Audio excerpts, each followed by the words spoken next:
موضوع الدرس في إثبات الرسالة للنبي صلى الله عليه وسلم والرد على المنكرين والمكذبين. سورة الشورى، تفسير ابن كثير. الحمد لله رب العالمين، والصلاة والسلام على أشرف الأنبياء وسيد المرسلين سيدنا محمد وعلى آله وأصحابه أجمعين. اللهم صل على سيدنا محمد وعلى آل سيدنا محمد كما صليت على إبراهيم وعلى آل إبراهيم في العالمين إنك حميد مجيد. أعوذ بالله من الشيطان الرجيم. بسم الله الرحمن الرحيم. تكاد السماوات يتفطرن من فوقهن والملائكة يسبحون بحمد ربهم ويستغفرون لمن في الأرض ألا إن الله هو الغفور الرحيم. والذين اتخذوا من دونه أولياء الله حفيظ عليهم وما أنت عليهم بوكيل. قال المؤلف والمفسر رحمه الله تعالى: أداب النفع بعلومه وعلومكم في الدارين آمين. إلى أن قال الإمام مالك رحمه الله تعالى عن هشام بن عروة عن نبيه عن عائشة رضي الله عنها قالت: إن الحارث بن هشام سأل رسول الله صلى الله عليه وسلم فقال: يا رسول الله كيف يأتيك الوحي؟ فقال رسول الله صلى الله عليه وسلم: أحيانا يأتيني مثل صلصلة الجرس وهو أشده علي فيسم عني وقد أعيد ما قال، وأحيانا يأتيني الملك رجلا فيكلمني فأعي ما يقول.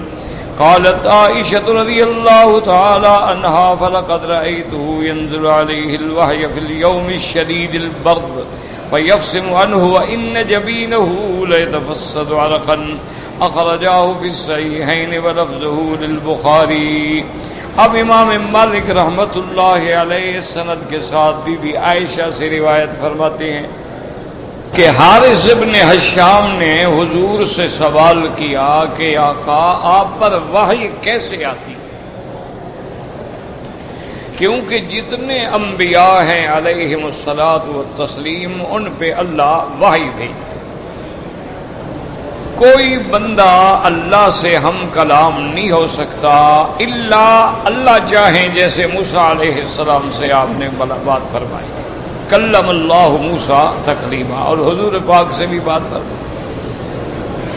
لیکن جو نظام ہے وہ یہی ہے کہ کسی انسان پر ما کان لبشر ان یکلمہ اللہ الا وحیا، اللہ کسی سے بات نہیں فرماتے مگر وحی کے.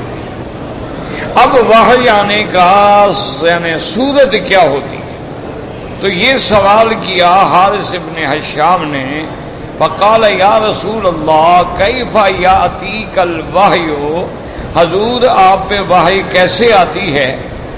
فقال رسول اللہ صلی اللہ علیہ وسلم، حضور نے فرمایا: یاتینی مثل سلسلۃ الجرس وَهُوَ أَشَدُّهُ عَلَيَّ فَيَفْصِمُ عَنِّي وَقَدْ وُعِيتُ مَا قَالَ. آپ نے فرمایا کبھی تو ایسے آتی ہے جیسے گھنٹی کی آواز ہوتی ہے، کسی طرح آواز مسلسل، گھنٹی بجے نا مسلسل آواز، ایسے مسلسل ایک آواز مجھے سنائی دیتی ہے، اور یہ طریقہ سب سے میرے لیے سخت ہوتا ہے. لیکن جب وہ آواز ختم ہوتی ہے تو میں سب کچھ یاد کر چکا ہوتا ہوں، جو کہا جاتا ہے وہ مجھے اللہ تبارک و تعالی حفظ فرما دے. وَأَحْيَانِي أَحْيَانًا يَأْتِينِي الْمَلَكُ رَجُلًا، اور کبھی کبھی اللہ اپنے فرشتے کو بھیجتے ہیں اور وہ فرشتہ انسان کی شکل میں آتا ہے. حضور کی خدمت میں حضرت جبریل علیہ السلام انسان بن کے بھی آتے تھے، اور بعض روایات میں ہے کہ آپ حضرت دہیۃ الکلبی، حضور کے ایک صحابی ہیں، ان کا نام ہے حضرت دہیۃ الکلبی. تو وہ بڑے خوبصورت صحابی تھے، بڑا اللہ نے ان کو جمال دیا تھا. تو اکثر طور پہ جبریل علیہ السلام ان کی شکل میں آتے تھے، یعنی حضرت دہیہ کی شکل میں آتے تھے۔ اور یہ بھی کتابوں میں آتا ہے کہ حضرت دہیہ رضی اللہ تعالیٰ عنہ کی عادت تھی کہ وہ جب بھی آتے تھے تو حضرت حسن حسین کے لیے کھجوریں لے کے آتے تھے جیب میں، ان کے لیے بچے تھے نا، تو حضرت حسن حسین کو کھجوریں کھلاتے تھے۔ تو ایک دن جبریل علیہ السلام آ کے حضور کے سامنے بیٹھے ہوئے تھے، حضرت حسن حسین جو ہے انہیں جبریل کو پکڑ لیا، ابھی ہماری کھجوریں لاؤ۔ تو حضور پاک صلی اللہ علیہ وسلم نے روکا، فرمایا ماہ یا حسین، حسین کیا کر رہے ہو؟ یہ تو جبریل ہے، دہیہ تھوڑا ہے تمہارے لیے کھجوریں لے کے آئے گا۔ تو یہ تو جبریل ہے، تو جبریل یعنی دہیہ کی شکل میں تھا، حضرت حسن حسین پہچان ہی نہ سکے، انہوں نے سمجھا کہ دہیہ بیٹھا ہے، تو اس لیے بہرحال تو جبریل علیہ السلام ایک انسان کی شکل میں آتا ہے۔ اسی طرح جو بڑی حدیث جبرائیل مشہور ہے کہ صحابہ کہتے ہیں کہ ایک آدمی آیا اور آ کے اپنے دو زانو ہو کے اپنے ہاتھ زانو پہ رکھ کے ادب سے بیٹھا اور اس سے حضور پاک سے سوالات کیے، مل اسلام مل ایمان مل احسان، یہ سوالات پوچھے، حضور جواب دیتے گئے، جب جواب ختم ہو گئے وہ اٹھ کے چلا گیا۔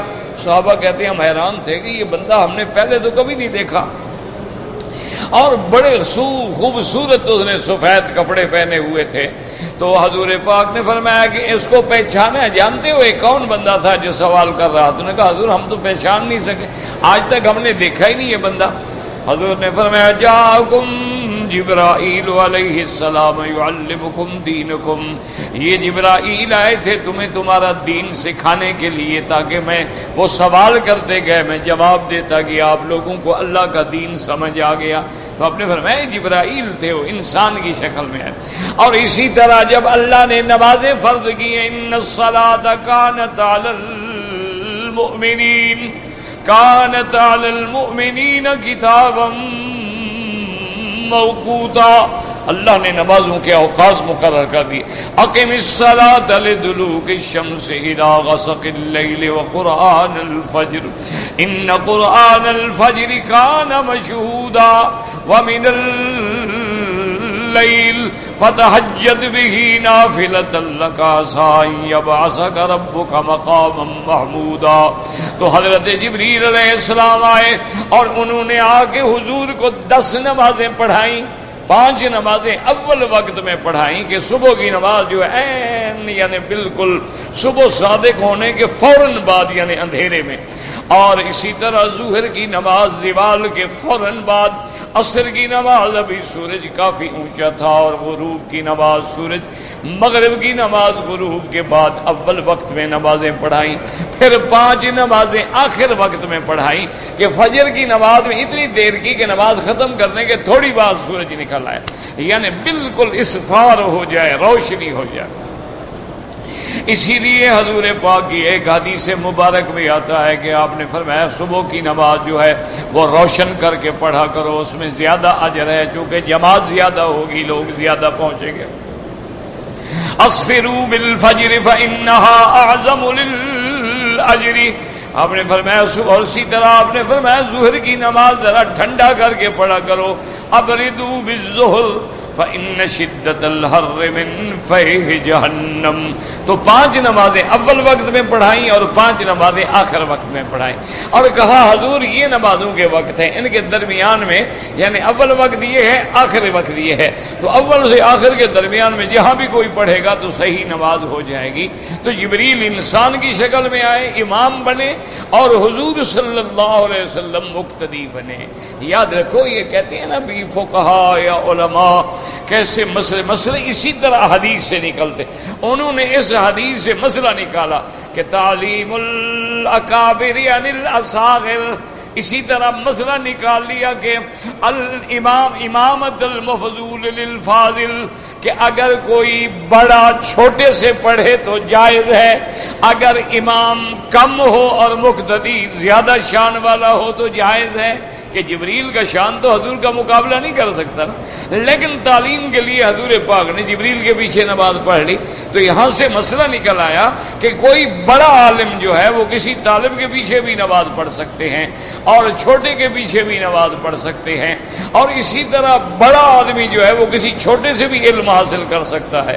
وہ یہ نہ سمجھے کہ میں تو عالم ہوں اور یہ تو طالب ہے، میں اس سے مسئلہ پوچھوں، نہیں، بالکل اگر ضرورت ہے تو مسئلہ پوچھ سکتا ہے۔ تو اس طرح حدیث سے مسئلے نکالے جاتے ہیں۔ اب حدیث میں تو اتنا آ گیا نا کہ جبریل نے نماز پڑھائی، یہ تو پھر محدثین کا کام نے سمجھا نا کہ بابا جبریل کی کیا شان ہے، جبریل مفضول ہے، محمد مصطفیٰ افضل ہے، لیکن مفضول امامت کر رہا ہے اور افضل مقتدی ہے، تو جائز ہو گیا کہ بھئی بڑا بھی چھوٹے کے پیچھے نماز پڑھ سکتا ہے۔ جیسے کہ حضور پاک نے ایک رکعت عبد الرحمن ابن عوف کے پیچھے پڑھی، اسی طرح حضور پاک نے نماز حضرت ابو بکر کے پیچھے پڑھی، تو یہ شان ہے۔ اس طرح علماء مسائل نکالتے ہیں۔ یاد رکھو ہمیشہ اصل قرآن ہوتا ہے اور حدیث ہوتا ہے، لیکن اس کے سمجھنے کے لیے، اس موتی چننے کے لیے پھر علماء اور فقہا ہوتے۔ عام آدمی کی تو وہاں نظر ہی نہیں جا سکتی۔ آپ بھی تو سمندر کے کنارے جاتے ہیں نا، کتنے موتی نکالے ہیں آپ نے کبھی؟ تو جو غواص ہوگا نا وہی موتی نکالے گا نا، جس کو پتا ہے کہ کہاں موتی نکلے گا۔ آپ بھی تو سمندروں کے سفر کرتے ہیں، آپ نے کتنی دفعہ عنبر مچھلی پکڑی ہے، آپ نے کتنی دفعہ عنبر نکالا ہے، آپ نے کتنی دفعہ ہرن دیکھے ہیں لیکن مشک نکالا ہے، تو یہ ان کا کام ہے جن کو اللہ تبارک و تعالیٰ نے یہ توفیق عطا فرمائی ہے۔ تو اس لیے ہمیشہ یاد رکھیں کہ ایک وحی کا طریقہ یہ ہے کہ آ رہی ہے، آواز آ رہی ہے، یعنی گونج ہے، لیکن حضور کو سب یاد ہو جاتا۔ ایک یہ ہوتا ہے کہ فرشتہ آ گیا، دو ایک طریقہ یہ ہوتا ہے کہ حضور بیٹھے ہیں اور اللہ نے دل میں القاء کر دیا، وہ بھی وحی ہوتی ہے۔ اس حدیث مبارک کو امام بخاری رحمۃ اللہ علیہ نے روایت فرمایا ہے، اور اسی طرح بھی فرماتی ہیں قالت عائشہ رضی اللہ تعالی عنہا فلقد رأيته ينزل عليه الوحي في اليوم الشديد البرد فيفصم عنه ان جبينه لتفسد عرقا۔ بی بی عائشہ فرماتی ہے میں نے دیکھا کہ سردی کی رات میں حضور پہ وحی اتر رہی ہے اور حضور کو پسینہ آ رہا ہے، اور حضور اپنی پیشانی سے پسینہ پوچھ رہے ہیں۔ شدید سردی کی رات ہے، ہم کانپ رہے ہیں، لیکن وحی کا ثقل اتنا ہوتا ہے۔ یاد رکھو کہ اللہ کے قرآن کی عظمت کا ایک ثقل ہوتا ہے، کسی کے اوپر آپ اٹھا کے 100 کلو وزن رکھ دیں، یہ ثقل حصی ہے۔ ایک ثقل معنوی ہوتا ہے کہ جب عظمت والی بات ہو تو اس کا ایک، جیسے کہتے ہیں نا بھئی آپ کا میرے اوپر جناب بڑا بڑا اثر ہے، اب ظاہر میں تو کوئی اثر نہیں، تو وہ معنوی اثر ہوتا ہے کہ جب قرآن اترتا ہے۔ اسی لیے اللہ فرماتے ہیں لو انزلنا هذا القرآن على جبل لرأيته خاشعا متصدعا من خشیت اللہ۔ اللہ فرماتے ہیں اگر میں اپنا قرآن پہاڑوں پہ اتار دیتا تو پہاڑ خشیت اللہ کے ڈر سے پھٹ جاتا۔ تو اس لیے قرآن کا ایک ثقل ہوتا ہے۔ حضرت زید فرماتی ہیں کہ حضور پاک نے اپنی ران مبارک میرے اوپر رکھی ہوئی تھی، نظر علیہ الوحی، وحی آ گئی، تو فرماتی ہیں میں ڈر گیا کہ میری ٹانگ نہ ٹوٹ جائے، اتنا ثقل تھا اس وحی کا کہ اب میں ادب کے مارے نہ نکال سکتا تھا اور نہ حضور کو کہہ سکتا تھا کہ حضور اپنی ٹانگ مبارک اٹھا لیں، لیکن بوجھ اتنی تھا، معلوم ہوتا تھا کہ میری ٹانگ ٹوٹ جائے گی۔ تو حضور صلی اللہ علیہ وسلم پر یہ وحی کی عظمت ہوتی۔ اس کو یوں سمجھیں مثلا کہ آپ دیکھیں نا جی کہ طالب کتنے شرارتی ہوتے ہیں، طالب تو طالب ہوتا ہے نا برابر، لیکن استاد جب کلاس میں آتا ہے فوراً سارے ادب سے بیٹھ جاتا ہے۔ حالانکہ استاد اتنا ہوتا ہے ایک طالب تھپڑ مارے تو استاد کمرے سے باہر جا پڑے، لیکن استاد کی وہ ہیبت، وہ ادب کے استاد آ گیا بھائی، بس وہ ادب اور ہیبت کا جو اثر ہوتا ہے، اسی طرح اللہ کے کلام کا جو اثر ہوتا تھا، اس وحی کا جو اثر ہوتا تھا، اس وجہ سے حضور پسینہ پسینہ ہو جاتا۔ اسی لیے صحابہ کہتے ہیں کہ جب حضور پہ وحی آتی تھی تو ہمیں فوراً پتہ لگ جاتا تھا کہ اب آپ پر وحی اتر رہی ہے۔ اس کے بعد جب وحی ختم ہوتی تو پھر حضور صلی اللہ علیہ وسلم بیان فرماتے، تو بی بی عائشہ صدیقہ رضی اللہ تعالی عنہ، اسی سے مسئلہ نکلا۔ یاد رکھو اس طرح مسائل نکلتے ہیں، لوگ کہتے ہیں او جی فقہا خدا کے بندو، فقہا اپنے گھر سے مسئلے نہیں بناتے، اصل قرآن اور حدیث ہوتا ہے۔ تمہیں اللہ نے عقل سے کوڑا بنایا ہے، تم تو ظاہر لفظ سمجھتے ہو نا، تمہیں پتہ ہی نہیں کہ اندر موتی کیا چھپے ہوئے ہیں، وہ تو تمہیں پتہ ہی نہیں۔ اب ایک حدیث ہے، مثلا یہی حدیث ہے تم پڑھ رہے ہو کہ بس بی بی عائشہ نے فرمایا حضور پہ وحی آتی تھی اور سردی کی رات ہوتی تھی اور حضور پر اتنا بوجھ ہوتا تھا کہ پسینہ آتا اور آپ اپنا پسینہ پوچھ رہے ہوتے تھے، آپ نے حدیث پڑھ لی ٹھیک۔ لیکن جو شناور ہیں، جو کلام رسول کے سمجھنے والے ہیں، جو علم حدیث سے عقل اور محبت رکھتے ہیں، اسی لیے کسی شاعر نے کہا تھا نا، بڑی اچھی بات کہی، وہ کہتا ہے کہ بے عشق محمد جو محدث ہیں جہاں میں، کہ جن کے دل میں عشق نہیں ہے لیکن محدث بنے ہوئے ہیں، آتا ہے بخار ان کو، بخاری نہیں آتی ان کو۔ بخار تو آ سکتا ہے لیکن بخاری شریف نہیں آتی ان کو۔ جب دل میں نبی کا عشق ہی نہیں ہوگا بات کیا سمجھ آئے گی؟ بات تو تب سمجھ آئے گی نا جب وہ محبوب ہو، پیارا ہو، تو پھر محبوب کی تو ہر ادا سمجھ آتی ہے نا، اس کے تو آنکھ کے اشارے بھی سمجھ جاتے ہیں نا، جب آدمی کو محبوب ہو نا۔ تو جب تک حضور محبوب نہ ہوں تو حضور کی بات کیسے سمجھ آئے؟ اسی لیے تو حضور نے فرمایا کہ لا یؤمن احدکم حتی اکون احب الیہ من ولدہ ووالدہ والناس اجمعین، کہ تم میں ایمان والا کوئی نہیں ہو سکتا جب تک میں اس کو اپنے والدین سے، اولاد سے، ساری کائنات سے زیادہ محبوب نہ ہوں۔ اور الحمدللہ، شکر کرو، الحمدللہ کہہ دو، الحمدللہ کہ یہ محبت ہمیں سب کو ہے۔ کیوں؟ اس محبت کو بھی سمجھو، یہ بھی تو حدیث ہے نا، بس آپ نے پڑھ لی اور چلے گئے۔ یہ ایک محبت ہے اختیاری، یاد رکھو، ایک محبت ہے اختیاری، ایک محبت ہے غیر اختیاری۔ مثلاً آدمی کو اپنی اولاد سے محبت ہے، یہ غیر اختیاری۔ ہر بندے کو اولاد سے محبت ہے، جانور کو بھی اپنے بچے پیارے ہیں، سانپ کو بھی اپنے بچے پیارے ہیں۔ بلی ہے، میں نے ابھی برسوں رات وہ بلی آواز آئے، میں اٹھ کے ڈھونڈوں ادھر ادھر ادھر، بلی ملتی نہیں۔ اچھا میں جا کے کتاب کھول کے پڑھنا شروع کروں تو بلی کی پھر آواز آ جائے، اب مجھے میں اب بلی بیچاری کہاں پھنسی ہوئی ہے اور چیخ رہی ہے۔ سارے کمرے میں نے ڈھونڈ مارے، اوپر نیچے، آخر میں گیا سیڑھیوں میں ایک جگہ چھپ کے بیٹھی ہوئی، تو اب میں کیا کروں بھائی اس کو؟ بہرحال وہ چلی گئی۔ صبح میں نے اپنے ملازم سے کہا کہ یار رات تو مجھے سونے نہیں، یہ کیا چکر ہے؟ اس نے کہا جی بلی کے بچے ہیں، وہ اس کو مل نہیں رہے، وہ بچے ڈھونڈ رہی ہے بیچاری۔ وہ بچے میرے کمرے میں تھے، میرے یعنی فلیٹ کے غسل خانے میں چھپے ہوئے تھے۔ میں کمرے تو دیکھتا تھا، غسل خانے دیکھتا نہیں تھا۔ وہاں جب گئے تو جناب اس کے بچے تھے، پھر وہ چھوڑا، وہ بچوں کو لے کے گئی تو ہماری جان چھوٹی۔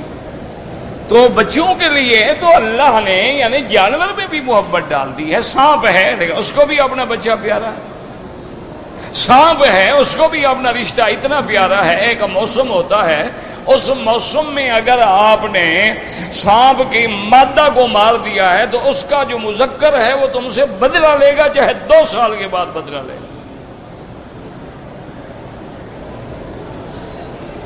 اور وہ ڈھونڈے گا، وہ تمہیں ہر حال یا تو مر جائے، جیسے اس کو مارا دوسرے کو بھی مار دو۔ اگر ایک مر گیا اور ایک بچ گیا، ہر حال میں تمہیں وہ بدلہ لے گا۔ ہم نے دیکھا ہے کئی لوگوں کو 7 دفعہ بھی ڈسا ہے، اللہ معاف فرمائے۔ تو یہ ایک دیکھو، ایک ہے غیر اختیاری محبت کہ ہمارے اختیار میں نہیں، جیسے کہ حضور پاک اپنی بیویوں میں عدل فرماتے تھے، باقاعدہ نوبہ تھا کہ آج کا دن فلاں بیوی کے پاس فلاں فلاں فلاں فلاں، ہر دن مقرر تھا، اور روزانہ حضور عصر کی نماز کے بعد ہر بیوی کے گھر میں تشریف لے جاتے، 5 منٹ 10 منٹ بیٹھ جاتے، خیریت پوچھتے، السلام علیکم، کیا حال ہے، گھر میں کوئی تکلیف دکھ سکھ، اور ساری بیویوں سے فارغ ہو کے مغرب کی نماز پڑھتے، پھر عشاء پڑھتے، پھر اس گھر میں جاتے جہاں آپ کی باری ہے۔ اس کے باوجود پھر حضور نے دعا کی کہ اللہم انی اعدل فیما املک، یا اللہ میں عدل کرتا ہوں بیویوں کے درمیان میں، لیکن جس چیز کا میں مالک ہوں، وَكَيْفَ أَعْدِلُ فِي مَا لَا أَمْلِكُ، یا اللہ میں اس کا عدل کیسے کر سکتا ہوں جو میرے بس میں نہیں۔ دل تو میرے بس میں نہیں ہے نا، کسی سے زیادہ محبت ہو کسی سے کم ہو، اللہ یہ تو میرے بس میں نہیں۔ ایک ہے عدل بطور وقت، بطور نفقہ، بطور لباس، بطور بات، لیکن جو دل کا میلان ہے کسی بیوی سے زیادہ ہے کسی سے کم ہے، تو یا اللہ میرے ہاتھ میں تو نہیں ہے۔ تو اس لیے سمجھو ایک محبت کیا ہوئی؟ اختیاری، ایک محبت کیا ہوئی؟ غیر اختیاری، یہ ہمارے بس میں نہیں ہے۔ تو والدین ہیں، ماں باپ ہیں، بیٹا ہے، بیوی ہے، محبت ہے غیر اختیاری۔ لیکن اختیاری محبت ہم سب کی حضور سے ہے۔ اس کی وجہ یہ ہے کہ تمہارا ایک ہی بیٹا ہو، بڑھاپے کی اولاد ہو، اگر اس کے ہاتھ سے قرآن شریف گر جائے یا حدیث فوراً باپ تھپڑ مار دے، شرم نہیں آتی؟ نبی کی حدیث ہے۔ اب حضور کی محبت غالب آ گئی اولاد کی محبت۔ ذرا سا اس نے کوئی بات کی صحابہ کے بارے میں، مارا تھپڑ، حضور کے صحابہ ہیں، بکواس کرتے ہو۔ تو اب حضور کی محبت غالب آ گئی، اس کا معنی ہے کہ شکر ہے اللہ کا کہ ہم میں ایمان ہے، ورنہ تو پھر کسی میں ایمان ہی نہ ہوتا نا، کہ جب تک حضور کی محبت سارے جہان سے زیادہ نہ ہو تو پھر تو ایمان ہی نہ ہوتا نا، حتیٰ کہ اپنے نفس سے بھی زیادہ ہو۔ کہ جب علم الدین غازی علم الدین نے حضور کے دشمن راجپال جس نے گستاخی کی تھی شان محمد مصطفیٰ میں، اس کو جب اس نے قتل کیا تو بہرحال لمبی بات ہے، وہ بیچارے کو پھانسی کی سزا ہو گئی، وہ کوٹھی لگ گیا۔ تو وکیلوں نے کہا علماء سے کہ خدا کے لیے اس اللہ کے بندے کو سمجھاؤ، اس کو سمجھاؤ کہ یہ راجپال کے قتل سے انکار کر دے کہ میں نے نہیں مارا ہے، کوئی عینی گواہ نہیں، کوئی شاہد نہیں، کوئی وٹنس نہیں، کسی نے آنکھوں سے دیکھا نہیں اس کو مارتا ہوا، تو ہم ایک منٹ میں اس کو بری کرا لیں گے۔ لیکن وہ تو کورٹ میں آ کے کہہ دیتا ہے میں نے مارا ہے، تو ہم کیا کریں؟ ہماری وکالت کیا کریں؟ بڑے بڑے وکیل تھے اس وقت۔ تو مولوی صاحبان کا ایک وفد اکٹھے ہو کے گیا، اور وہ پھانسی کی کوٹڑی میں تھا اس وقت، یعنی اس کو پھانسی کی کوٹڑی میں بھیج دیا گیا تھا۔ اب باقی یعنی چند دن تھے اس کی سزائے موت میں۔ سارے مولوی اکٹھے ہو کے گئے، اس کو ملے، اور انہوں نے کہا دیکھو بھئی شریعت کی بات ہے، شریعت میں ایسے حالات میں آدمی اگر کوئی تھوڑی بہت تعویل کر لے تو کوئی مسئلہ نہیں ہوتا ہے، اور پھر تم نے حضور کے گستاخ کو مارا ہے، اچھا کیا۔ اب ضروری تو نہیں ہے کہ تم بھی خواہ پھانسی چڑھ جاؤ، اپنی جان بچانے کی بھی تو شریعت اجازت دیتی ہے، بس تم انکار کر دو۔ اور سنتا رہا، جب سارے مولوی تقریر کر کے بیٹھ گئے، اور اس نے کہا مولوی صاحبان خدا کے لیے مجھے یہ مشورہ نہ دیں، مجھے تو ہر رات حضور کی زیارت ہوتی ہے صلی اللہ علیہ وسلم، صلی اللہ علیہ وسلم، اللہم صلی علی سیدنا۔ انہوں نے فرمایا کیا کہہ رہے ہو؟ اسی کوٹھی میں مجھے زیارت ہوتی، اور حضور فرماتے میں تیرا انتظار کر رہا ہوں۔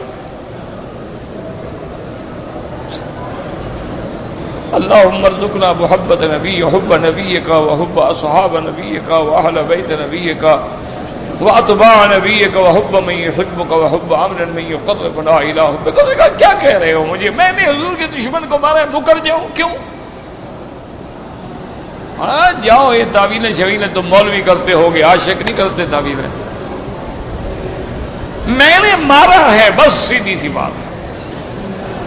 اور اس نے کہا مولوی صاحبان اگر اپنے ہاتھ سے رسا ڈال کے گلے میں لٹکنا خودکشی نہ ہوتا، شریعت میں حرام نہ ہوتا، تو خدا کی قسم میں تو چھڑانگے مار کے، میں تو جھمرے ڈال کے جاتا اور اپنے ہاتھ سے رسا گلے میں ڈالتا۔ میں نے محمد کا دشمن مارا ہے، پر ڈر کا کیا مطلب؟ لوگ اس نے کہا عورت کے لیے مر جاتے ہیں، لوگ لڑائیوں میں مر جاتے ہیں، میں محمد مصطفیٰ کے عشق میں پھانسی پہ چڑھوں گا تو تکلیف کیا ہے آپ لوگوں کو؟ چڑھ گیا۔ یہ ہے محبت کہ جب اختیاری محبت آئے گی تو پھر ساری دنیا ایک طرف، پھر محمد مدنی ایک طرف۔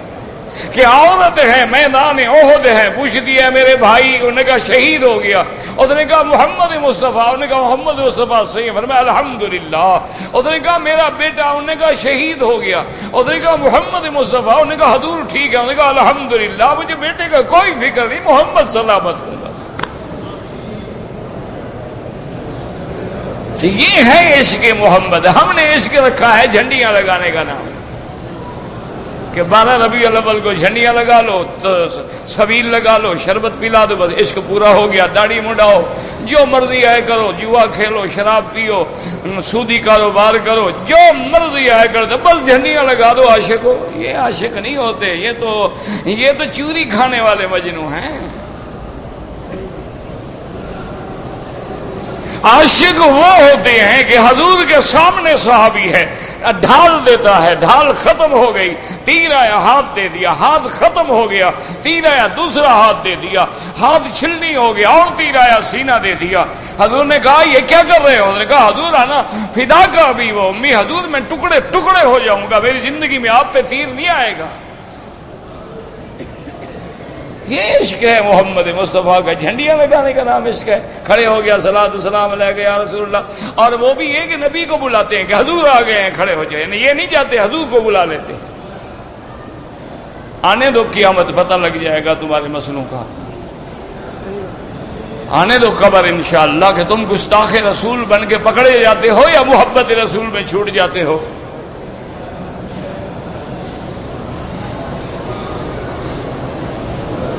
قیامت میں تو فیصلہ ہوگا نا، فکر نہ کرو، تم بھی وہی ہوگے، ہم بھی وہی ہوں گے، حق حق ہو جائے گا۔ ربنا افتح بیننا وبین قومنا بالحق۔ ہمارا ایمان ہے کہ حضرت ابو بکر، عمر، عثمان، علی، اہل بیت، فاطمہ، حسن، حسین نے حضور کا میلاد نہیں کیا، ہم نہیں کرتے، اللہ ہمارا حشر ان کے ساتھ کرے۔ تم کرتے ہو، جس نے ابتدا کی ہے اللہ تمہارا حشر اس کے ساتھ کرے۔ چلو آئے اسی پر دعا کر لیتے ہیں، اللہ ہمارا تو قیامت میں حشر ان کے ساتھ کرے نا، ابو بکر، عمر، عثمان، علی، اہل بیت نبی، ازواج نبی، امہات المومنین، اتباع نبی کے ساتھ، انہوں نے تو نہیں کیا۔ تو اس لیے ہمیشہ یاد رکھیں کہ اب یہ مسئلہ نکالا، دیکھو نا حدیث تو آپ بھی پڑھیں کہ بی بی عائشہ فرماتی ہے، تو کیا مطلب ہوا کہ بی بی عائشہ کی ایسی شان ہے کہ جبریل وحی لے کے بی بی عائشہ کے حجرے میں آ جاتے تھے۔ اور یہ حدیث ہے کہ جب حضور بی بی عائشہ کے گھر میں ہوتے نا تو صحابہ زیادہ ہدیہ بھیجتے۔ ہدیہ کیا ہوتا تھا؟ کھجور بھیج دی، کسی نے کوئی چھوٹا سا گھر میں گوشت آ گیا تو پکا کے بھیج دیا، کسی نے کوئی چھوٹی موٹی سبزی بنا کے بھیج دی۔ تو باقی بیویوں نے مشورہ کیا کہ عجیب بات ہے کہ جب حضور بی بی عائشہ کے گھر میں ہوتے ہیں تو سارے ہدیہ بھیجتے ہیں، جب حضور ہمارے گھر میں ہوتے ہیں اللہ کا بندہ کوئی بھی ہدیہ نہیں بھیجتا۔ تو انہوں نے بی بی فاطمہ الزہرا کو راضی کیا کہ اور تو کسی کی طاقت نہیں ہے، ایک شان والی بی بی ہے تو بی بی فاطمہ ہے جو ابے سے بات کر سکتی ہے۔ انہوں نے بی بی فاطمہ کو تیار کیا کہ حضور سے کہو کہ لوگوں کو سمجھا دیں کہ بابا تم جب ہدیہ دو برابر دیا کرو، یہ نہیں کہ جب میں بی بی عائشہ کے گھر میں جاؤں ہدیہ دیتے ہو، باقی بیویوں کے گھر میں ہدیہ نہیں دیتے ہو، تو جا کے ابا سے تم کہہ سکتی ہو ہماری طاقت تو نہیں ہے۔ بی بی فاطمہ نے آگے کہہ دیا۔ حضور مسکرائے، آپ نے فرمایا بیٹی پہلے تو کسی کو کہا بھی جاتا ہے کہ ہدیہ مجھے دو، یہ تو منع ہے میں کسی کو کہوں مجھے ہدیہ دو یا فلانے دن دینا لیکن آج نہ دینا۔ نے کہا بی بی مسئلہ سمجھو، اور دوسرا بات یہ ہے کہ میری بیویوں نے تمہیں مسئلہ سمجھایا ہے، ان کو جا کے کہہ دو چلو صحابہ کو تو میں روک دیتا ہوں کہ بھی کسی کبھی ہدیہ نہ دیا کرو، لیکن جبریل کو کون روکے گا؟ وہ بھی تو اسی دن آتا ہے جب میں بی بی عائشہ کے گھر میں ہوتا ہوں، جبریل کو میں روک دوں؟ بی بی فاطمہ چپ ہو گئی، انہوں نے کہا یا رسول اللہ جبریل تو پھر اللہ بھیجتے، انہوں نے کہا پھر کیا کون روکے؟ تو یہ بی بی کی عائشہ کی شان ہے۔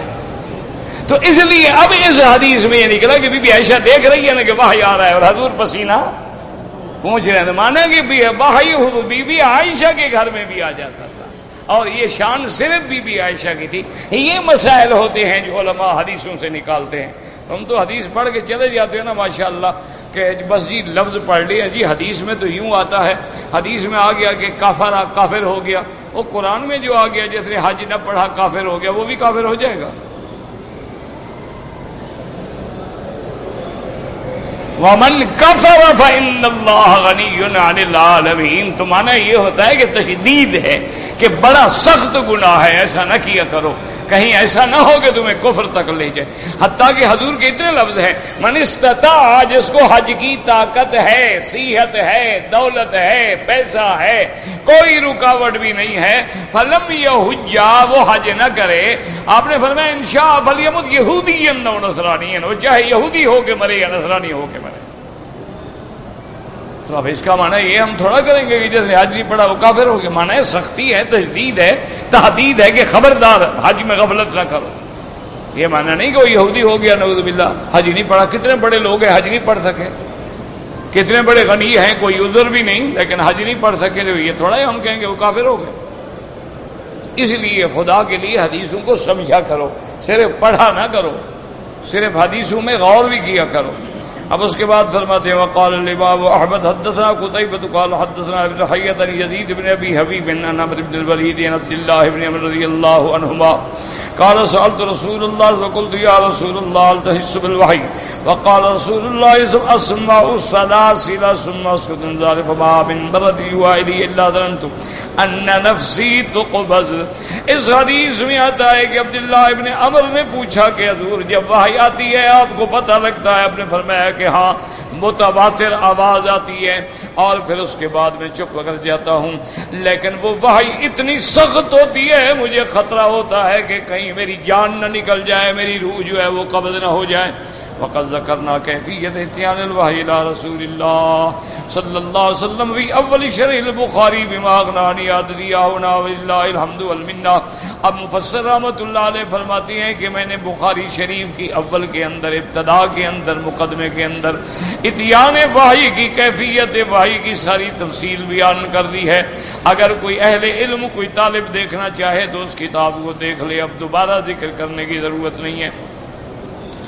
فرماتی وَقَوْلُهُ تَبَارَكَ وَتَعَالَى لَهُ مَا فِي السَّمَاوَاتِ وَمَا فِي الْأَرْضِ الْجَمِيعُ عَبِيدٌ لَهُ مِلْكٌ لَهُ تحت قاری تصیفی۔ جو کچھ آسمانوں میں ہے، جو کچھ زمینوں میں ہے، اسی کا ہے، اسی کا ملک ہے، اسی کے عبد ہیں، اسی کے قبضہ میں ہیں، اسی کی قدرت میں ہیں، اسی کی تصرف میں ہیں۔ وَهُوَ الْعَلِيُّ الْعَظِيمُ، وہ سب سے بلند، سب سے بڑا، كَقَوْلِهِ وَهُوَ الْكَبِيرُ المتعال۔ اور کہیں فرماتے ہیں وَهُوَ الْعَلِيُّ الْكَبِيرُ وَالْآيَاتُ فِي هَذَا كَثِيرَةٌ وَقَوْلُهُ وَتَفَجَّرَتْ تَكَادُ السَّمَاوَاتُ يَتَفَطَّرْنَ مِنْ فَوْقِهِنَّ۔ وقال ابن عباس رضی اللہ تعالی عنہما والضحاک وقتادہ والسدی وقابل احبار فرقا من العظمت۔ فرماتے ہیں یہ حضرت ابن عباس، حضرت ضحاک، حضرت قتادہ، حضرت سدی اور قابل احبار یتفطرن من فوقہن، کہ آسمان اللہ کی عظمت کے خوف سے پھٹ نہ جائے۔ قال والملائکۃ یسبحون بحمد ربہم وَيَسْتَغْفِرُونَ لِمَنْ فِي الْأَرْضِ، اور اللہ کے فرشتے حمد کرتے ہیں، تسبیح کرتے ہیں، اور زمین والوں کے لیے اللہ سے بخشش مانگتے ہیں۔ جیسے اللہ فرماتے ہیں الَّذِينَ يَحْمِلُونَ الْعَرْشَ وَمَنْ حَوْلَهُ، وہ فرشتے جو حامل العرش ہیں اور جو عرش کے ارد گرد ہیں، يُسَبِّحُونَ بِحَمْدِ رَبِّهِمْ، وہ اللہ کی تسبیح بیان کرتے ہیں اللہ کے حمد کے ساتھ۔ وَيُؤْمِنُونَ بِهِ، اللہ پہ ایمان ہے۔ وَيَسْتَغْفِرُونَ لِلَّذِينَ آمَنُوا، اور مومنوں کے لیے اللہ سے بخشش مانگتے ہیں۔ رَبَّنَا وَسِعْتَ كُلَّ شَيْءٍ رَحْمَةً وَعِلْمًا، کہ یا اللہ تیرا علم بھی اور تیری رحمت کائنات کو وسیع ہے، مہربانی کر کے اپنے ماننے والوں کے گناہ اور غلطیاں معاف کر دے۔ وَقَوْلُهُ جَلَّ جَلَالُهُ أَلَا إِنَّ اللَّهَ هُوَ الْغَفُورُ الرَّحِيمُ، خبردار یقین کر لو کہ اللہ بخشنے والے ہیں اور انتہائی مہربان ہیں۔ اعلام بذالک وتنویہ بھی، اللہ بتلا رہے ہیں میرے بندے اگر گناہ ہو گیا ہے، اگر شرک ہو گیا ہے، کفر ہو گیا ہے، توبہ کرنا تیرا کام ہے، بخش دینا میرے اللہ کا کام ہے۔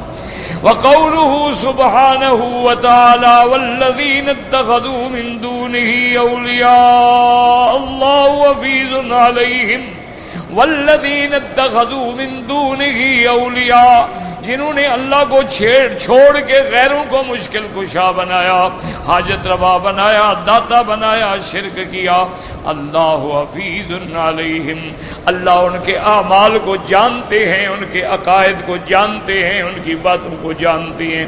شہید فی اعمالہم، ان کے اعمال کا اللہ کو علم ہے۔ یحصیھا ویعدھا عدا، وہ آپ کی ہر بات محفوظ ہے، ہر بات شمار میں ہے۔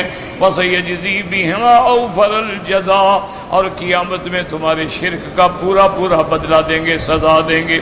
اللہ نے فرمایا میرا مدنی آپ نے دین پہنچا دیا، بس آپ غم نہ کریں۔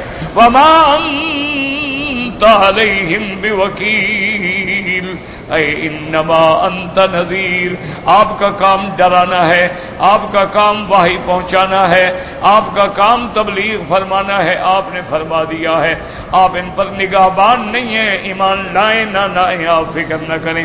واللہ علی کل شیء وکیل، ہر چیز پہ نگہبان، ہر چیز پہ نگران جو ہے وہ اللہ کی ذات ہے، پھر اللہ ان سے خود بدلا دیں گے۔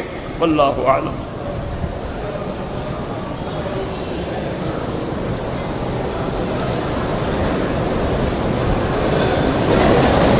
کہتے ہیں جی کہ تاش جو ہے، لوگ جو کھیلتے ہیں تاش وغیرہ، میرا بھائی ایک بات یاد رکھو، یہ سب چیزیں جو ہیں یہ لہو الحدیث میں ہیں، یعنی ہر وہ چیز جو بندے کو مشغول کر دے وہ لہو ہے، اور لہو اللہ کو پسند نہیں۔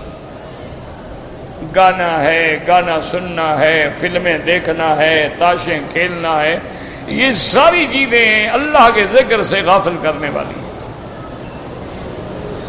حضرت بی بی رابعہ بصریہ ایک بہت بڑی ولیہ گزری ہیں، بڑی اولیاء اللہ میں گزری ہیں۔ وہ ایک دن آئیں، دیکھا تو ان کی جو تلامذہ تھیں نا، جو شاگرد تھیں پڑھنے والی، وہ بیٹھی ہیں اور شیطان کے بارے میں بات کر رہی ہیں کہ شیطان رجیم ہے، مرجوم ہے، مردود ہے، ملعون ہے، شیطان نے یہ کیا، یہ کیا، یہ کیا۔ تو بی بی صاحبہ کھڑی ہوگی، فرمایا کیا کر رہی ہو؟ انہوں نے کہا بی بی وہ ذکر چھڑ گیا شیطان کا، تو اس کی مذمت میں بات کر رہے ہیں۔ انہوں نے کہا اللہ کی بندی ہو، جتنی دیر دشمن کی بات کی ہے دوست کی بات کیوں نہیں کرتے ہو؟ یہ تم نے آدھا گھنٹہ جو شیطان کی مذمت میں گزار دیا ہے، اللہ کے ذکر میں گزار دو۔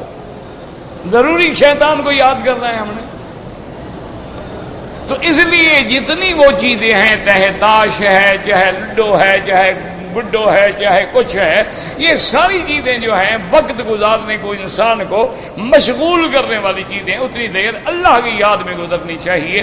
حضور نے فرمایا کہ لا یزال لسانک رطبا الا بذکر اللہ، تیری زبان ہر وقت اللہ کے ذکر میں رہنی چاہیے، نہ کہ تاش کھیلنے میں لگی رہے۔ اچھا تاش پہ اگر پیسہ لگا لو پھر تو وہ جوا ہے، وہ تو ڈبل حرام ہو گیا۔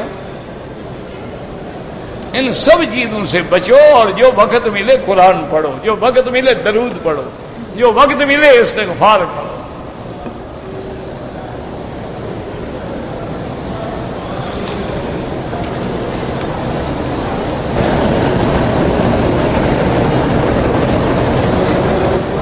کہتے ہیں جی کہ ہمارے ملک میں باقاعدہ اشتہار دیے گئے کہ 12 ربیع الاول میں مکے میں باقاعدہ توپیں چلائی گئیں اور مٹھائیاں بانٹی گئیں۔ نہ کوئی توپیں چلائی گئی ہیں، نہ کوئی مٹھائیاں بانٹی گئی ہیں۔ مشرک چھپ چھپ کے کر لیتے ہوں تو اللہ کو پتہ۔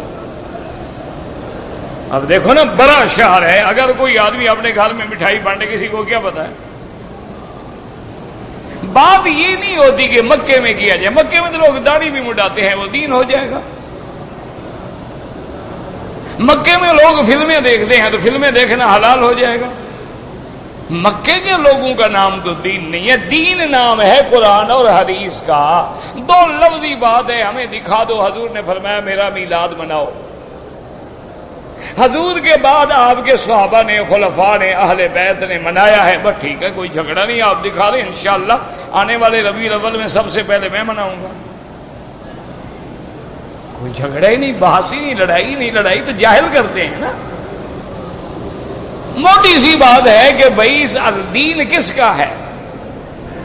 دین اللہ نے بھیجا۔ حضور کی زندگی میں دین مکمل ہو گیا یا کچھ بچ گیا مولویوں کے لیے؟ تو اگر میلاد دین میں ہے تو پھر دین میں ہونا چاہیے، قرآن میں، حدیث میں، صحابہ میں۔ اگر اس میں نہیں ہے تو پھر بے دینی ہے۔ دو لفظی بات ہے۔ آپ ہمیں دکھا دیں گے، اچھا یہ بھی دکھا دینا کہ حضور نے فرمایا جھنڈیاں لگانی ہیں، لائٹنگ کرنی ہے، کیا کیا کرنا ہے میلاد منانے کے لیے، یا باقاعدہ شمع لگانی ہے اور کیک کاٹنا ہے اور باقاعدہ وہاں اپنا برتھ ڈے کا جو سارے انتظامات۔ او خدا کی ہدایت ہو، یہ میلاد منانا تو نصارہ کی رسم ہے، عیسائیوں کی رسم ہے میلاد۔ ان کی تاریخ بھی آپ پڑھیں، آپ دیکھیں گے نا آج کل آپ کا مہینہ کون سا چل رہا ہے؟ 2008 چل رہا ہے نا، اس 2009۔ اچھا اس کے آگے دیکھو میم لکھا ہوتا ہے، کیا معنی؟ میلادی۔ یہ سنہ میلادی ہے کہ حضرت عیسیٰ کے میلاد سے شروع ہوا ہے۔ اور جہاں لکھا ہوگا 1430 آگے لکھا ہوگا ہاں، معنی ہجری، یہ حضور کی ہجرت کی، یہ اسلامی تاریخ ہے۔ تو مسلمانوں کی تاریخ ہجری ہے اور نصارہ کی میلادی ہے۔ اب تمہاری مرضی، میلادی بنو یا ہجری والے بنو، تمہاری اپنی مرضی ہے۔ اچھا دوسری بات یہ ہے کہ آپ پڑھے لکھے لوگ ہیں اور آج ہر بندے کے گھر میں لیپ ٹاپ ہے، کمپیوٹر ہے، ہر چیز ہے۔ میں آپ کو چیلنج کرتا ہوں کہ آپ مجھے ثابت کر کے دکھائیں کہ 12 ربیع الاول کو سوموار تھا، حضور کی پیدائش 12 کو ہے یا 9 کو ہے؟ تو جب 12 کو پیدائش ہی نہیں، میلاد کیسے منا رہے ہو بھائی؟ اب تو کمپیوٹر ہے نا، 1000 سال پرانی تاریخ دیکھ لو، 1000 سال آنے والے زمانے کی تاریخ دیکھ لو، اب تو کوئی مشکل نہیں ہے نا۔ اب تو کیلنڈر بن گئے نا، 2000 سال جو آئیں گے نا اس کی تاریخیں آ گئی، 2000 سال جو گزر گئے اس کی تاریخیں۔ آپ مجھے ثابت کریں کہ 12 ربیع الاول کو سوموار کی رات تھی، تو حضور کی پیدائش تو 9 ربیع الاول ہے، 12 تو ہے ہی نہیں۔ 12 ربیع الاول کو تو وفات رسول ہے۔ خدا کے لیے کچھ عقل کرو، ضد میں نہ آؤ، جھگڑوں میں نہ آؤ، ایک دوسرے کے مقابلے نہ کرو۔ بات ہے دین کی، دین اگر سمجھ کے کرتے ہو پھر دلیل ضروری ہے، اگر دین سمجھ کے نہیں کرتے ہو ایک رواج ہے، پھر تم جانو، تمہارا کام جانے، بات ہی۔ اچھا دوسری بات یہ ہے کہ میلاد کا کیا معنی ہے؟ یعنی اس تاریخ کو حضور کیا ہوئے؟ اور یار بولا تو کرو نا، کوئی قبرستان میں تو نہیں بیٹھا ہوں نا۔ 12 ابھی حضور یعنی اس تاریخ کو پیدا ہوئے تھے۔ جو پیدا ہو، نور کی تاریخ پیدائش کا پتہ ہے آپ کو؟ تو اگر میلاد کرتے ہو تو بشر بھی تو مانو نا، پھر انکار کرو نا نور کا۔ یا میلاد نہ مانو یا نور کا انکار کرو، بشر مانو کہ حضور فلاں دن پیدا ہوئے، عبداللہ کے بیٹے ہیں، آمنہ کے لال ہیں، عبد المطلب کے پوتے ہیں، ابی طالب کے بھتیجے ہیں، خدیجہ کے شوہر ہیں۔ اگر میلاد مانو گے تو محمد کو بشر ماننا پڑے گا۔ یہ دو چکر تو نہ چلاؤ نا، ادھر کہو کہ علی مشکل کشا، ادھر کہو حسین شہید ہو گیا، پھر علی وہاں نہیں پہنچا، تمہارے پاس آ جاتا ہے۔ یہ دو جھوٹ تو نہ بولو نا، یعنی مکے سے وہ کربلا تو نہیں تشریف لے گئے، کوفے میں آپ شہید ہو کے دفن تھے، وہاں سے وہاں نہیں پہنچے، تمہارے پاس کبڈی کھیل رہے ہوں تو علی کو بلاتے، علی آ جاتا ہے، یا علی مدد۔ ننگا کھڑا ہے پہلوان، بلا علی کو رہا ہے کہ آ جاؤ جناب، میں نے اب کپڑے اتار لیے۔ خدا کا خوف کرو، اللہ سے ڈرو، قبر میں جانا ہے، آگے جہنم ہے، وہاں یہ اگر مگر نہیں چلے گا۔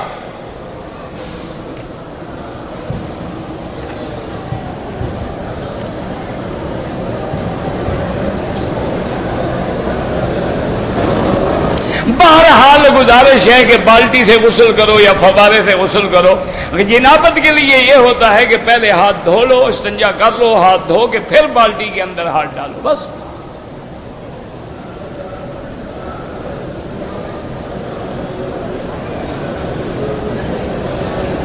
میں جب عمرہ کرتا ہوں تو حضور کی پوری امت کے لیے، وہ پھر کسی کو بھی نہیں ملتا، انشاءاللہ تجھے ملے گا۔ عمرہ ایک کے لیے ہوتا ہے، حج ایک کے لیے ہوتا ہے، یہ نہیں ہوتا کہ ساری امت سے ایک آدمی حج پڑھ کے چلا جائے، باقی بیچارے کیوں دھکے کھاتے ہیں؟ پھر تو ہر ایسا کرو نا، ہر شہر سے ایک بندہ بھیج دو، جان چھوٹی۔ دعا پوری امت کے لیے کرو، عمرہ اپنے لیے کرو۔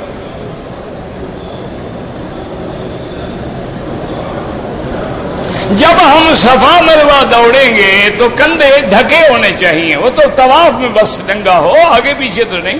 لوگ تو نماز بھی وہ نکال کے پڑھتے ہیں، نمازیں بھی مکروہ ہو جاتی ہیں۔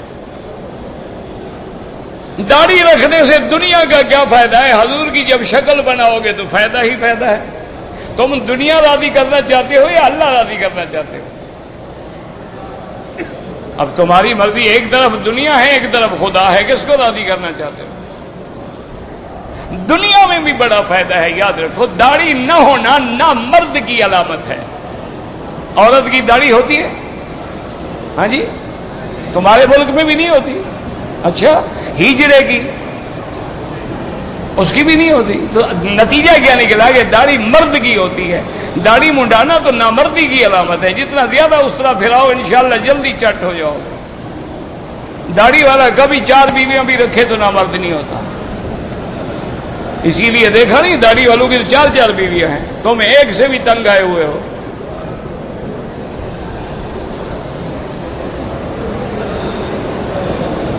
اگر آپ کو والدہ نے کہا ہے، والدہ کے لیے بالکل عمرہ کرو، بہن کے لیے کرو، تو کوئی منع نہیں۔ تو یہ لمبا سوال کون پڑھے؟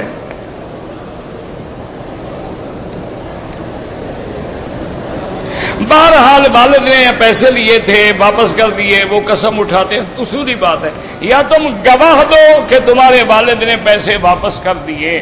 اسلام یہ کہتا ہے البینۃ علی المدعی والیمین علی من انکر، یا تم ثابت کرو یا ان کی قسم پہ اعتبار کرو۔ وہ جھوٹی قسم کھاتے ہیں، قبر میں پکڑے جائیں گے، یہ زمین تھوڑا چھڑائے گی ان کو۔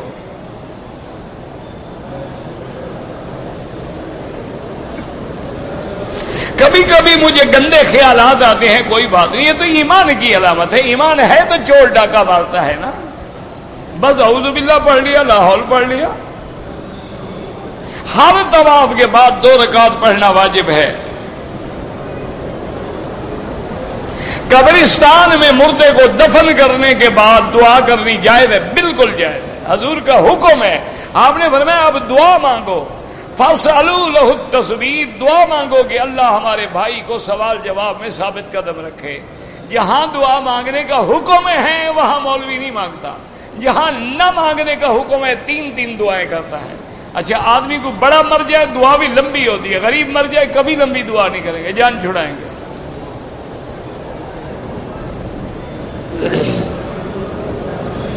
اہل شیعہ کس کو کہتے ہیں جو صحابہ کو نہ مانے؟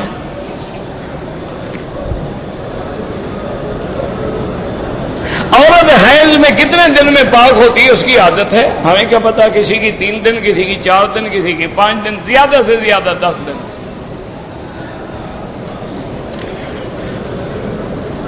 ڈش دیکھنا جو ہے گناہ صغیرہ ہے یا کبیرہ ہے؟ ایک دفعہ صغیرہ ہے، روز جو آنکھیں خراب کرو پھر تو کبیرہ ہے۔ دیکھو نا، روز جو دیکھتے رہو تو عینک کا نمبر بڑھتا جائے گا، کم ہوگا۔ تو چھوٹا گناہ بچہ بنتے بنتے وہ بڑا ہو جاتا ہے نا حضرت۔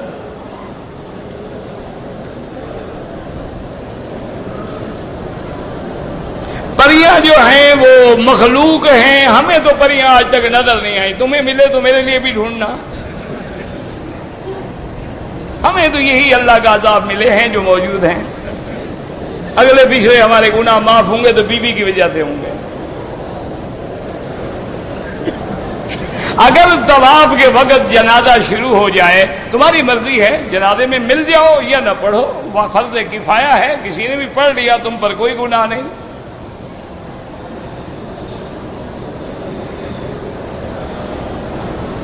ہم نفل پڑھ رہے ہوتے ہیں، عورتیں آگے، اس میں تو کوئی حرج نہیں، فرض میں آگے نہیں ہونی چاہیے۔ وہ اپنی نماز پڑھی، ہم اپنی نماز پڑھیں، اس میں کوئی فرق نہیں پڑتا۔ مشکل یہ ہے جب ہم فرض پڑھیں وہ آگے بڑھ رہی ہیں۔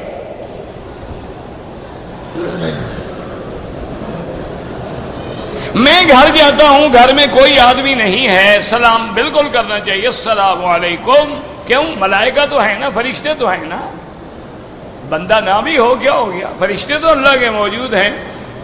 بلکہ ایک وظیفہ میں آپ کو بتا دوں، حضور پاک کی حدیث ہے، جو بندہ غریب ہو نا، جس کے رزق میں یا تجارت میں یا کاروبار میں برکت نہ ہوتی ہو، وہ یہ وظیفہ بنا لے کہ جب بھی جائے دکان میں، گھر میں، مکان میں، جہاں کوئی ہو نہ ہو کہ السلام علیکم، بسم اللہ الرحمن الرحیم، قل هو اللہ احد اللہ الصمد لم یلد ولم یولد ولم یکن له کفوا احد، ایک دفعہ یہ سورت پڑھ لے، جتنے دفعہ جائے جہاں جائے، انشاءاللہ دیکھو مہینوں کے اندر انقلاب آ جائے گا۔ والدین کے لیے عمرہ بالکل کرو، زندہ ہیں فوت، والدین کے لیے جب چاہو عمرہ کرو۔ اللہم صلی علی سیدنا محمد وعلی آل سیدنا محمد وبارک وسلم۔ یا الہ العالمین، عالم اسلام پہ اپنی رحمت نازل فرما۔ یا اللہ اسلام کی عزت اور غلبے کا فیصلہ فرما۔ یا اللہ کفر کی ذلت اور شکست کا فیصلہ فرما۔ یا اللہ مسلمان جس ملک میں ہیں، عراق میں ہیں، فلسطین میں ہیں، کشمیر میں ہیں، ہندوستان میں ہیں، بنگلہ دیش میں ہیں، پاکستان میں ہیں، عرب میں ہیں، عجم میں ہیں، ان کی جان، مال، آبرو، عزت کی حفاظت فرما۔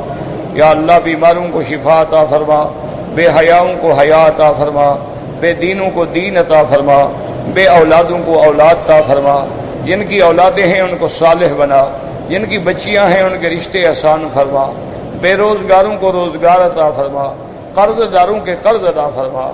یا اللہ مسلمان ملکوں کی حفاظت فرما۔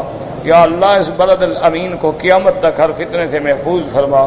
یا اللہ پاکستان کی حفاظت فرما۔ یا اللہ دشمنوں کے ارادے اور دشمنوں کی سازشیں اور دشمنوں کے عزائم ہمیشہ کے لیے ختم فرما دے۔ یا اللہ یہود اور ہنود کے فتنوں سے محفوظ فرما۔ ربنا تقبل منا انك انت السميع العليم وتب علينا انك انت التواب الرحيم۔ صلی اللہ تعالی علی خیر خلقہ سیدنا محمد وعلی آلہ وصحبہ اجمعین۔